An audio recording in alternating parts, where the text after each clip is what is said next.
também um texto para publicação de vocês, é sobre uma situação que nós vivemos hoje. Nós vivemos não só uma confusão política inédita, eu acho que em muitas décadas, e talvez em um século, o quadro que se desenha é um quadro político extremamente confuso, muito contraditório, mas, infelizmente, eu creio que a academia também está mergulhada nisso.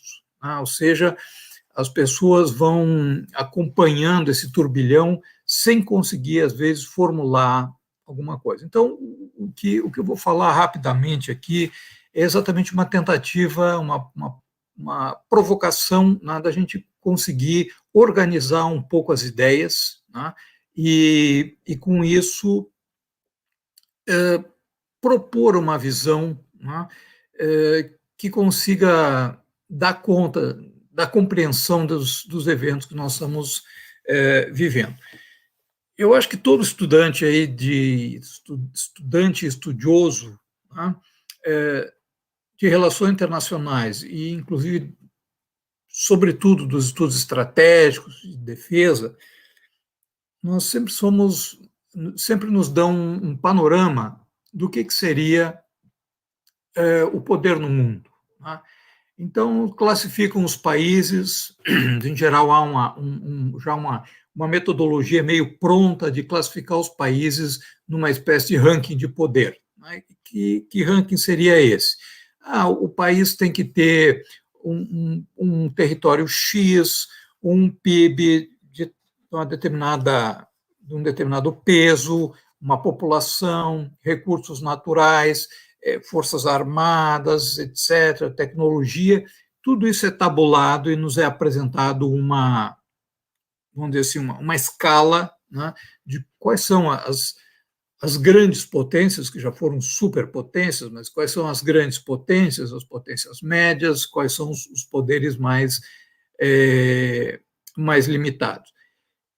E isso também é acompanhado de uma visão muito típica assim, do realismo tradicional, né, que é que o mundo é uma espécie de jogo de xadrez, onde é uma partida que sempre se usa, né, o modelo dessa partida de xadrez pode ser usado em qualquer momento da história, em qualquer situação, em qualquer região. E eu acho que talvez um lado bom dessas dificuldades todas que a gente vive hoje, inclusive conceituais, né, saber o que está acontecendo realmente, é que a gente possa sair de uma faixa de acomodação que nos colocaram em algum momento da vida, né, e de repensar um olhar realmente crítico, o que está em jogo hoje em dia. Não é uma situação totalmente nova. Nós tivemos até o século XV um mundo aí dividido em sistemas internacionais regionais, né? Nem o planeta inteiro não era conhecido, né? E depois nós tivemos um período formativo do sistema mundial, né, com as navegações europeias e sucessivas lideranças, né, Portugal, Espanha, os Países Baixos, depois a França, né, até que finalmente nós tivemos uma primeira hegemonia, que foi a hegemonia britânica, né, que passou a dominar os mares e passou a ter uma vantagem qualitativa sobre os demais atores internacionais, por ser o único país industrializado. Então, isso aí criou um sistema a que os demais países tiveram que se adequar, né? Gostassem ou não gostassem, o custo de mudar esse sistema era muito elevado, então cada um procurou uma certa acomodação. Aí, por 1890, até o fim da Segunda Guerra Mundial, nós vamos ter um período de crise e transição. Não, uma potência vai deixando de ser hegemônica, mas não há uma outra que esteja no lugar.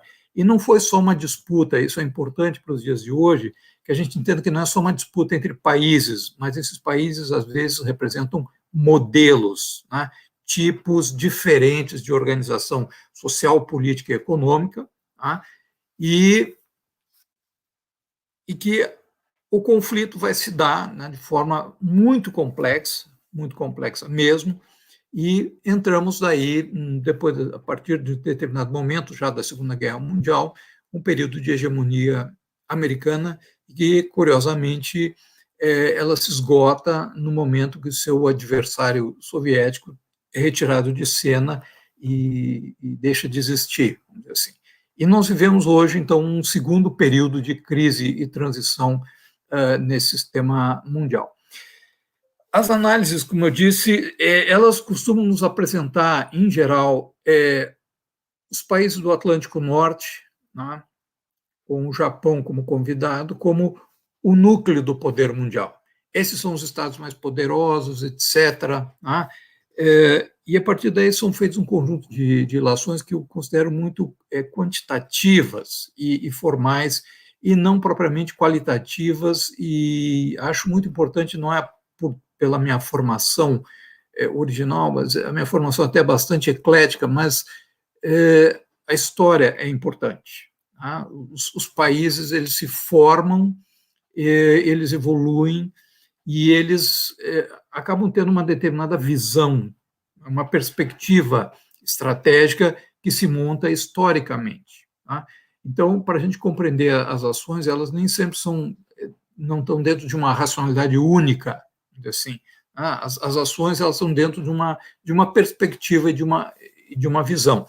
E depois aparecem aí as que se chamam de potências ascendentes, médias, e depois as potências sem potência, vamos chamar assim, os países mais vulneráveis.